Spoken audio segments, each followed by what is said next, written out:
할렐루야.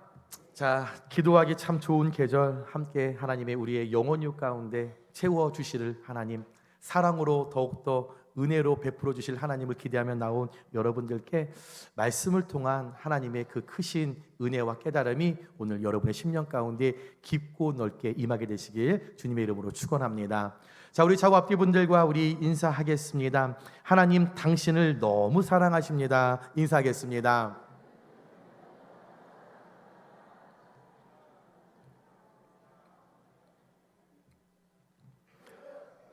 세계적인 경제 침체 속에서도 지구촌의 백망장자 수가 6천만 명을 돌파했다고 합니다. 지금 트럼프로 인해서 전 세계에 많은 어려움이 있고 경제적으로 많은 분들이 피해를 입는데 오히려 백만장자가 6천만 명이 여러분 이 시즌을 통해서 넘었다고 합니다. 모두가 경제적인 침체인데도 불구하고 부자들이 더 늘어나고 있다는 거죠. 우리나라도 130만 1000명이 백만장자 6천만 명에 이제 들었다고 합니다. 돈이면 무엇이든지 할 수 있다라고 하는 금전만주의로 인해서 우리가 살아가는 이 세상에는 항상 큰 이슈가 되는 것이 돈입니다. 어떻게 하면 많이 벌 수 있을까? 어떻게 하면 더 많이 모을 수 있을까? 그래서 어떻게 하면 더 부자로, 어떻게 하면 더 좋은 집, 어떻게 하면 더 좋은 차, 어떻게 하면 더 좋은 명품 가방을 들까?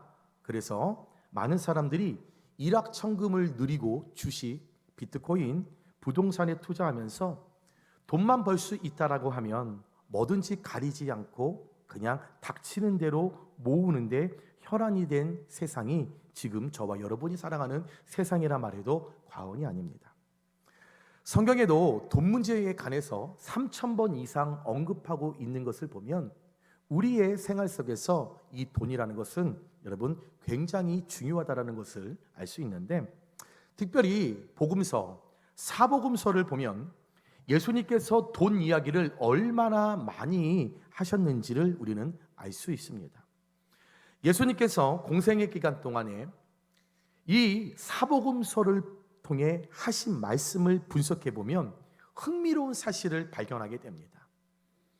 예수님께서 공생의 기간에 수많은 사람들이 모여 있고 각 마을을 돌아다니시면서 하나님 나라에 대해서 선포하실 때 천국에 대한 이야기를 많이 하셨습니다. 그런데 천국보다 더 많이 이야기하신 것이 지옥 이야기예요. 그런데 더 놀랍고 흥미로운 사실은 이 지옥보다도 더 많이 말씀하신 내용이 돈에 관한 말씀이었다는 거죠. 그만큼 사람이 살아가는 이 세상에 돈 이야기가 중요하다는 반증을 사복음서를 통해서 우리는 깨달을 수 있습니다. 여러분, 돈이라고 하는 것은 너무나 실제적인 문제 아닙니까? 오늘 예배하면서 나는 별로 돈을 안 좋아한다, 손 들어보세요. 나는 돈 없어도 난 정말 예수님만 있으면 된다, 나는 정말 그렇다, 손 들어보세요. 저만 손 들었군요. 여러분, 사실 돈이라고 하는 것은 우리의 물질적인 욕구, 육체적인 이 욕구를 가장 잘 만족시켜 줄 수 있는 유용한 여러분 도구임을 부인할 수는 없습니다. 그래서 저는 오늘 여러분과 함께 우리 그리스도인으로서 믿음의 사람들이 이 돈이라고 하는 것, 이 재물이라고 하는 것, 여기에 대한 좀 우리도 세상 사람들처럼 그런 사고로 나아가는 것이 아니라 좀 반듯한 생각을 한번 우리는 가져보면 어떡할까? 이 물질이라고 하는 것, 여러분의 통장에 적혀 있는 그 액수의 금액이 정말 좀 그리스도인들로서, 하나님의 사람으로서 반듯한 생각을 우리가 한번 가져봤으면 좋겠다 해서 오늘 이 말씀을 여러분과 나누려고 합니다. 오늘 본문 야고보서가 쓰여진 이 시기는 여러분 1세기 중반입니다. 로마 제국의 통치 아래에서 팔레스타인과 디아스포라 유대인 공동체의 시대였습니다. 당시 이 1세기 중반은 지주와 소장농 구조가 일반적이었기에 땅을 가지고 있는 부자들은 서민들, 가난한 농민들의 노동력을 착취하여서 자신들의 부를 축적하던 시기가 이 야고보서가 쓰여진 1세기 중반이었습니다. 유대 사회는 원래 레위기 25장에 하나님께서 제정하신 희년 규정이 있었습니다. 그래서 이 레위기 25장의 희년 규정에 따라서 누구든지 그들이 가지고 있는 이 토지는 균등하게 배분을 해서 서로 가져야 하는 것이 하나님의 법이요, 이것이 마땅한 그들의 성경의 여러분 체계였죠. 그런데 실제로는 레위기 하나님의 이 희년 규정을 모두가 다 무시하고 로마 세금의 제도와 고리대금 착취로 인해서 가난한 자들은 부한 사람, 돈이 많은 사람들에게 자신들이 가지고 있는 땅과 노동력을 뺏길 수밖에 없는 그 구조가 1세기의 중반이었죠. 그러다 보니 서민들은 소당농과 일용직 그 노동자의 삶에서 벗어나지 못하고 늘 가난하게 살았습니다. 하루하루 이 부자들의 집에 가서, 밭에 가서, 논에 가서 하루 종일 땀 흘려서 내 땅인데도 불구하고 로마의 잘못된 세금 정책을 통해서 내 땅에 일했지만 이 땅을 착취한 부자들에게 하루의 일당을 받고 살아가는 세대였죠. 야고보는 이런 시대 상황 속에서 불의하게 재물을 모으고 있는 그 자들을 향해서 하나님의 심판을 선포하면서 재물은 악한 것이다, 재물은 모으면 안 되는 것이다, 이것이 아니라, 그런 뜻이 아니라 재물을 잘못 사용하는 것은 나쁜 것이다, 옳지 못한 것이다, 하나님께서 주신 물질과 재물을 너희들이 활용하지 못하고 엉뚱하게 사용하지 못하는 것은 잘못된 것이다 라는 것을 지적하면서 우리가 이 땅을 살아갈 때 돈, 물질, 재물이라는 것은 중요한 사실이지만, 빼놓을 수 없는 사실이지만, 반드시 이 재물을 사용할 때는 반드시 하나님이 원하시는 방법으로 사용해야 한다는 것을 강조하고 그것을 경고하고, 오늘 믿음의 사람들에게 우리가 내게 쥐어진 물질을 어떻게 사용해야 되는지에 관한 정확한 기준을 우리에게 제시하고 있다는 거죠. 그렇다면 하나님께서 저와 여러분에게 이 물질, 이 재물이라고 하는 것, 내 삶에 없어서는 안 되는 가장 필요한 것, 이것을 어떻게 우리가 다스리길 원하실까? 두 가지 중에 첫 번째, 하나님은 우리가 재물을 잘 활용하기를 원하십니다. 활용면에 대해서 하나님은 분명히 우리에게 관심을 갖고 경고하시고 명령하셨죠. 2절과 3절에 보면 너희 재물은 썩었고 너희 옷은 좀먹었으며 너희 금고와 은은 녹이 슬었으니 이 녹이 너희에게 증거가 되며 불같이 너희 살을 먹으리라. 너희가 말세에 재물을 쌓았도다. 오늘 이 불의한 제자들은 수단과 방법을 가리지 아니하고 돈을 열심히 모았습니다.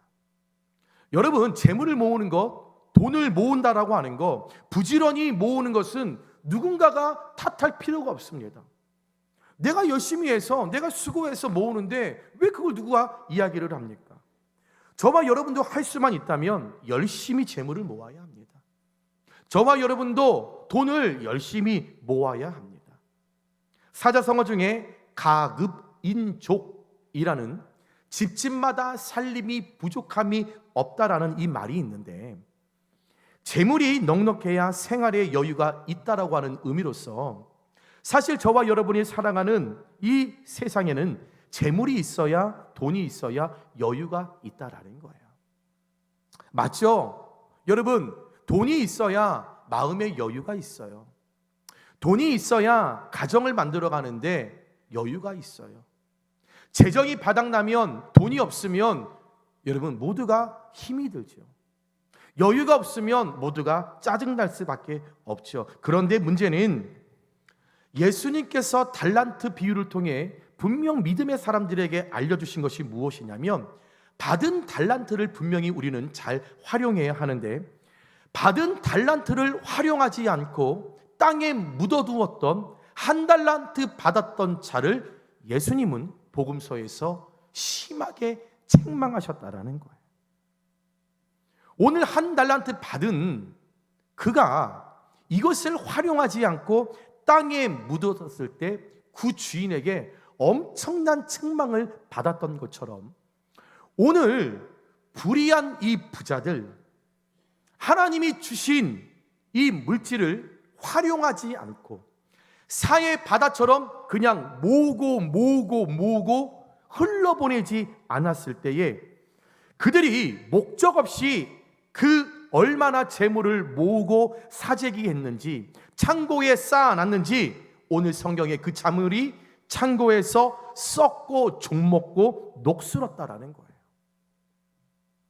꼭 써야 할 곳, 재물을 가지고 사람의 생명을 살리고 고통을 감소시켜주고 웃지 못하는 자들에게 웃음을 주는 곳, 먹을 것이 없어 굶어 죽어가는 사람들에게 생명을 살려주는 그런 일에 활용하지 않았기 때문에 그들이 열심히 모아놨던 이 재물, 이 돈, 창고에서 썩고 좀먹고 녹슬었다라고 오늘 성경은, 야고보는 그렇게 표현하고 있다라는 거죠. 다시 말해 불의한 자들이 자신의 곡식, 옷, 금, 은, 모든 쌀 이런 것들을 썩어서 버릴 만큼 재물이 많았음에도 불구하고, 통장에 돈이 그렇게 많이 있었음에도 불구하고, 그렇게 부동산이 많이 있었음에도 불구하고 주변에 헐벗고 못 먹고 가난한 자들을 돌보지 않았다라는 거예요. 여러분, 우리가 이 땅을 살아가는데 아파트 한 채만 있으면 만족해야 하는 것 아닙니까? 세상 사람들 같이 믿음의 사람들이 여러 가지 부동산에 투기해서 아파트 3채, 4채, 여러분 그것이 자랑거리입니까? 정말 믿음의 사람들이 자랑거리가 없어서 그런 거 자리합니까? 두 가족이 살아가는데 40평, 50평, 60평 살아가는 것이 자랑거리입니까? 여러분 그것이 부러우세요? 허영 아닙니까? 두 사람이 살아가는데 뭐 40평, 30평도 크지 않으세요? 열심히 재물을 모아서 가난하고 헐벗는 자들에게 베푸는 것이 아니라 더 많이 축적하기 위하여 아파트가 있는데도 불구하고 또 한 채 사고 또 한 채 사고 또 한 채 사고, 24평에 두 사람이면 충분한데 허영에 빠져 그리스도인인데도 불구하고 40평, 50평, 60평, 100평까지 늘리려고 하는, 아직까지도 그리스도인으로서의 가난하고 헐벗는 자들을 살피지 못하는 오늘 불의한 부자들이 오늘 이 말씀 가운데 주님께서 경고하고 있다는 거죠. 여러분, 오늘 이 불의한 부자들이 모으고 있는 이 재물들은 모두 영원한 것이 아닙니다.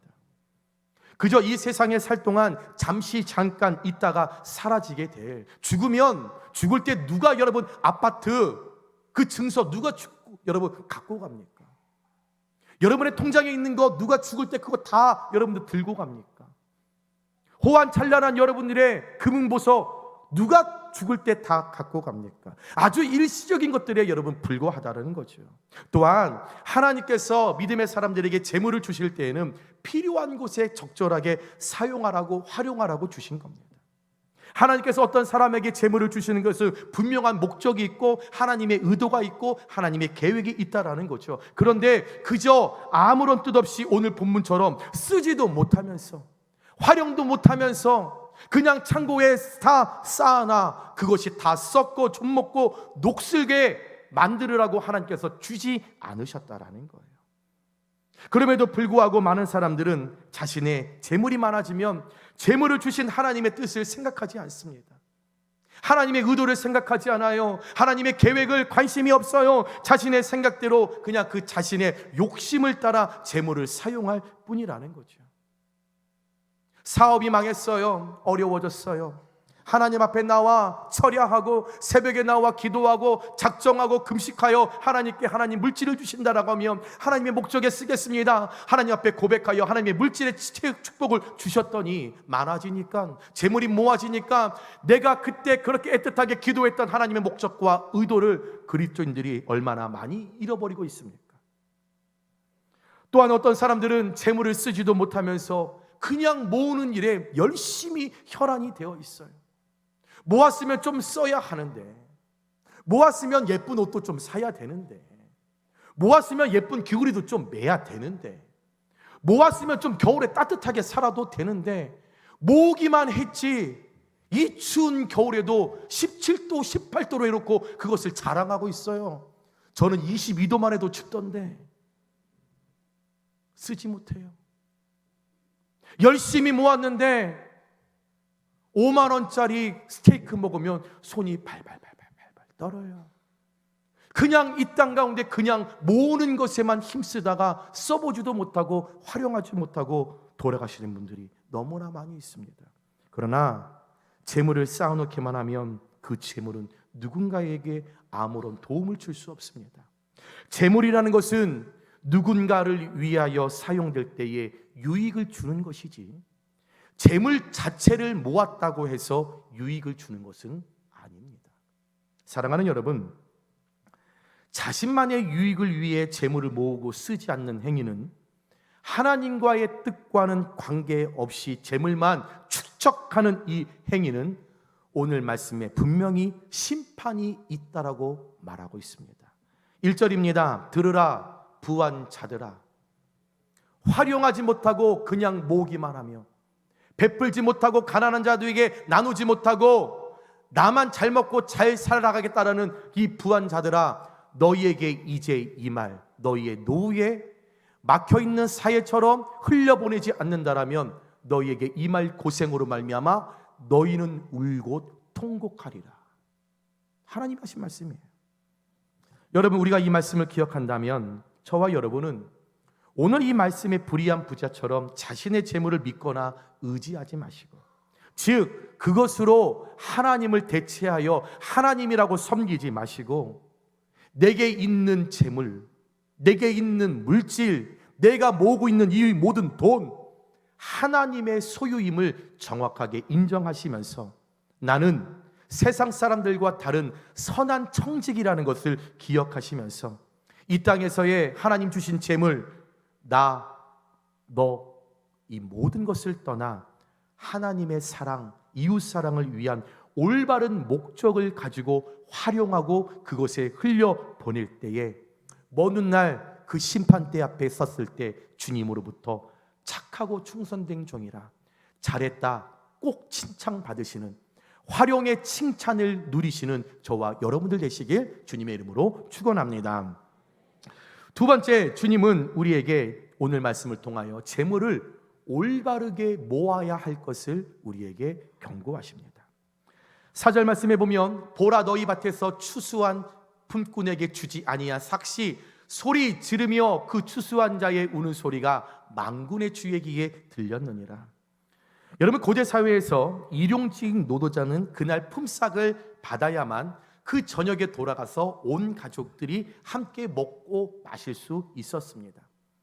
그래서 신명기 24장 15절에서도 하나님께서 그 품삯을 당일에 주고 해진 후까지 미루지 말라, 하나님께서도 분명히 가난한 자들의 그 품꾼, 하루에 일했던 그것을 손대지 말고 분명히 주라고 말씀했는데도 불구하고 오늘 말씀에 이 불의한 자들이 이 품꾼들의 품삯을 자꾸 미루는 거예요. 내일 줄게, 또 내일이면 내일 줄게, 주지 않다.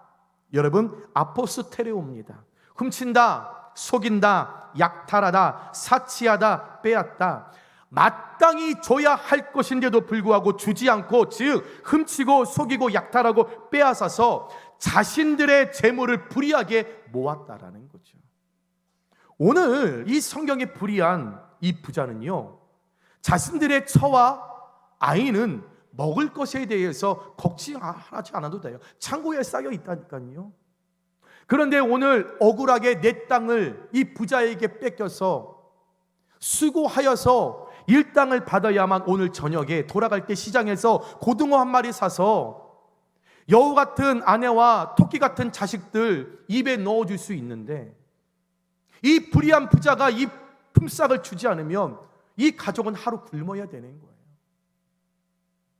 계속 미루면 그 다음 날도 이 집은 모든 그 아이들이 굶어야 되는 거예요. 분명 하나님께서 성경을 통하여서 이웃의 것을 착취하지 말라고 분명히 말씀하셨는데, 레위기 19장 13절 말씀에 너는 내 이웃을 억압하지 말며 착취하지 말며 품굿의 삭을 아침까지 밤새도록 내게 두지 말며 마땅히 주어야 할 것을 주지 않고 도둑질하여 자신의 재물을, 그 돈을 모으는데 이 불의한 부자가 혈연이 되어 있었다라는 거죠. 여러분, 오늘 성경의 이 불의한 부자는 자신의 집에서, 밭에서, 논에서 일했던 이 품꾼에게 돈이 없어서 품삯을 못 줬을까요? 아니죠. 오늘 이 불의한 부자는 5절에 보시면 너희가 땅에서 사치하고 방종하여 살육의 날에 너희의 마음을 살찌게 하였도다. 너희가 땅에서, 이 불의한 부자는 사치하는 삶을 살았어요. 방종, 스타팔레오입니다. 쾌락을 누리며 살았어요. 오늘 이 불의한 부자는 돈이 없어서 안 준 게 아니에요. 사치스럽고 쾌락을 누리고 방탕하고 화려한 보석으로 머리부터 발끝까지 치장하기 위하여서, 명품 가방 사기 위하여서, 명품 옷 사 입기 위하여서 그것 자랑하고 자신이 원하는 삶, 자신의 쾌락, 스타팔레오, 그 즐기는 삶을 살기 위해서 주지 않았다는 거예요. 쓰고 싶은 것 다 쓰고 남은 것은 썩도록 쌓아 절도록 여러분 살아가면서도 그 없고 가난한 자들 주지 않았다라는 거예요. 마땅히 줘야 할 삭을 주지 않고 마음에 살을 찌게 하는 것, 자기 만족을 위한 탐심을 갖고 재물을 착취하여 모은 것.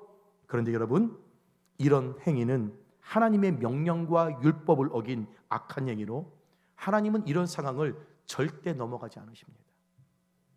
왜냐하면 하나님은 이 모든 것을 죄로 여기시기 때문에 그래요.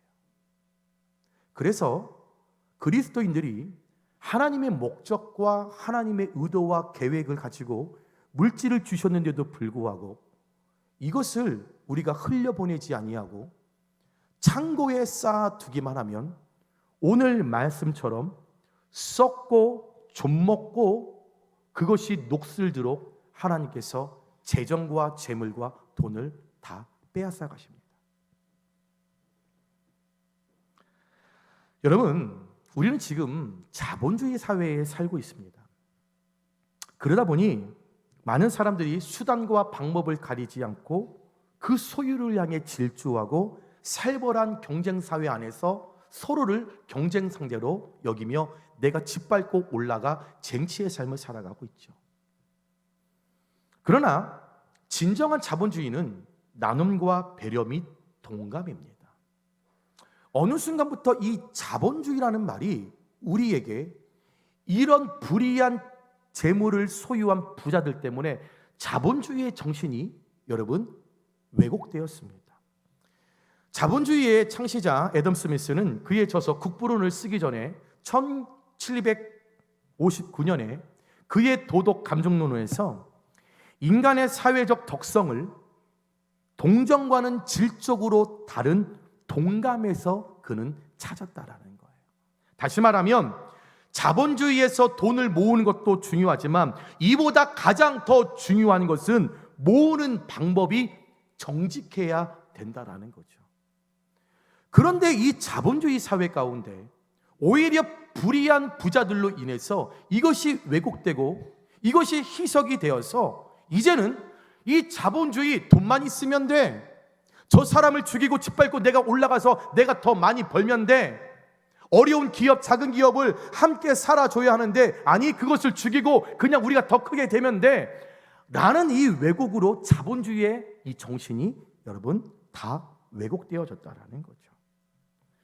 여러분, 그리스도인들은 어떤 순간에도 이 재물을 불의한 방법으로 모으고자 하는 생각은 꿈에서조차도 갖지 말아야 합니다. 다른 사람들처럼 삭슬 빼앗는 것처럼 어렵고 가난한 자들의 눈에서 눈물 흘리면서까지 재물을 도둑질하여서 착취하는 방법으로 재물을 절대 그리스도인들은 모아서도 안 된다는 거죠. 그리스도인은 하나님께서 허락하신 대로 노력한 만큼 벌고 정직하게 모으고 투명하게 사용해야 할 선한 청직이라는 것을 잊지 마십시오. 여러분의 삶이 매일에 겉멋들어서 사치와 방종에 물들지 않도록 매일의 삶의 조심 또 조심해야만 우리는 먼 훗날 그 심판대 앞에 주님 앞에 착하고 충성된 종이라 칭찬받을 수 있게 될 것입니다. 여러분, 오늘 말씀을 갖고 이렇게 설교를 드리면 그렇게 반론을 제기하실 분들이 분명히 있을 것 같아요. 목사님, 노력한 만큼 벌어서 언제 부자 돼요? 목사님, 정직하게 모아서 언제 부자 돼요? 여러분, 여러분의 목적이 부자입니까? 여러분, 그리스도인의 목적이, 예수를 믿는 목적이 부자입니까? 우리 그리스도인들의 목적은 구원인 줄 믿습니다. 우리 그리스도인들의 소망은 천국인 줄 믿습니다. 여러분, 자꾸 우리는 겉멋들면 안 됩니다. 내 주변에 어렵고 가난한 자가 뻔히 있는데도 불구하고 내 집 평수 못 늘려서 그거 아파하는 허영에서 자유하셔야 합니다. 없고 울고 있는 자들이 있는데도 불구하고 내 자녀 강남에 집 사주지 못하는 그 아픔에 있는 허영에서 벗어나셔야 합니다. 내가 일용할 양식을 현재 누리고 있는 것, 누군가에게는 여러분 이것이 가장 큰 소망과 바람과 그의 목표가 될 수 있다라는 거죠. 여러분, 목적 없이 재물을 모으고 바라는 것은 위험할 수 있습니다. 헛된 욕심으로 재물을 구할 때 하나님은 허락하지 않을 가능성이 높습니다. 그런데 여러분이 헛된 욕심으로 재물을 구했는데 수단과 방법을 가리지 않고 모았는데 곁에 어렵고 가난하고 굶주린 사람을 돌보지 않고 모았는데 진짜 여러분의 삶에 물질과 재물과 돈이 넘치도록 부유하게 되었다면 그것은 하나님의 은혜일까요? 마귀의 유혹일까요? 여러분 각자에게 질문하고 여러분 결론을 내리시기 바랍니다. 말씀을 정리합니다. 사랑하는 여러분, 돈은 사람의 운명을 바꿀 수 있고 죽은 사람을 살릴 수 있다라고 하는 세상의 말이 있습니다. 그러나 우리는 돈의 한계를 분명히 알아야 합니다. 많은 사람들이 돈만 있으면 모든 것을 할 수 있다고 하지만 결코 그렇지 않습니다. 목회를 하면서요, 정말 많은 부자 교인들을 만나봤어요. 여러분 집이 10억이다 20억이다 여러분 그건 집도 아니에요. 저는 130억 아파트를 갖고 있는 분을 알고 있습니다. 집에 여러분 돈통 거기에 현찰로 50억을 갖고 있는 권사님을 잘 알고 있어요. 그런데 여러분 그 돈이면 다 될 것 같으세요? 뭐든지 다 하실 수 있으실 것 같죠. 그러나 결코 그렇지 못하더라고요. 아무리 돈이 많아도요, 생명을 연장할 수 있지만 생명을 살릴 수는 없습니다. 돈으로 고급스러운 침대를 살 수 있지만, 값비싼 가구를 살 수 있지만 단잠을 살 수는 없습니다. 돈으로 맛있는 음식 살 수 있지만 음식을 맛있게 먹을 수 있는 식욕은 살 수 없습니다. 우리 김옥희 권사님 항암을 2번째 하고 있는데 항암을 하면 식욕이 없어요. 어떡한지 아세요? 식욕을 돋구는 몇십만 원짜리 주사를 맞아요. 돈이면 다 살 수 있잖아요. 맛있는 무생채 살 수 있잖아요. 그런데 식욕은 살 수 없더라고요. 돈으로 분당에, 강남에, 호화 주택은 살 수 있지만 가족의 평안은 살 수 없습니다. 아무리 비싼 집이라도 며느리가 힘들게 하고 자식이 힘들게 하면 그 몇십억 집이 무슨 내게 평화가 있고 기쁨이 있겠습니까? 초가상간이라 할지라도 내 자녀와 함께 온 가족이 부모를 효도하고 온 가족이 신앙생활하고 기쁨으로 살아가면 그것이 몇십억, 60평, 100평의 집보다 더 가치 있는 일이 아니겠습니까? 돈으로 보약을 살 수 있지만 건강은 살 수 없더라고요. 50억이 있어도 100억이 있어도 암에 걸리니 고칠 수 없더라고요. 돈으로 쾌락을 살 수 있지만 행복은 살 수 없습니다. 돈으로 금 십자가를 살 수 있지만 십자가의 복음은 살 수 없습니다. 물질 때문에 예수를 팔고 결국 버림받은 가룟 유다를 기억하시기 바랍니다. 사람이 됨됨이는 돈을 주면 안다고 합니다. 돈을 쥐어줬을 때 이 돈을 어떻게 활용하는가, 어떻게 버는가, 어떻게 관리하는가. 그러나 분명히 재정과 재물과 물질은 그 손에 쥐어질 때에 그 목적과 계획대로 사용되지 않으면 분명한 심판이 있습니다. 하나님은 반드시 심판하실 것입니다. 달란트를 허락하셨던 그 주인으로부터 한 달란트를 그냥 활용하지 못하고 땅에 그냥 묻어두었던 그는 그 누구보다도 강력하게 경고를 듣고 그런 책임을 물어야 했고 심판받았습니다. 여러분께 하나님께서 주신 각자의 재물이 있습니다. 물질이 있습니다. 우리가 그 모든 물질을 두려운 마음으로 적든 많든 주신 그 물질을 잘 관리하시고 잘 활용하셔서 분명한 그날에 그 심판대에 섰었을 때에 우리 사랑하는 용익교회 모든 성도님 한 분도 빠지지 마시고 모두가 그 주님으로부터 내가 맡겨준 것 그 재물 너 관리하였다, 잘하였도다, 착하고 충성된 종이라 여러분 칭찬받게 되시며 매일의 삶에 우리의 목적이 부자가 아니라 주님의 기쁨으로 쓰임받는, 주님의 기쁨이 나의 소망과 나의 목적이 되시는, 예수님 찾으시는, 예수님 원하시는 그리스도인들 되시길 주님의 이름으로 축원합니다.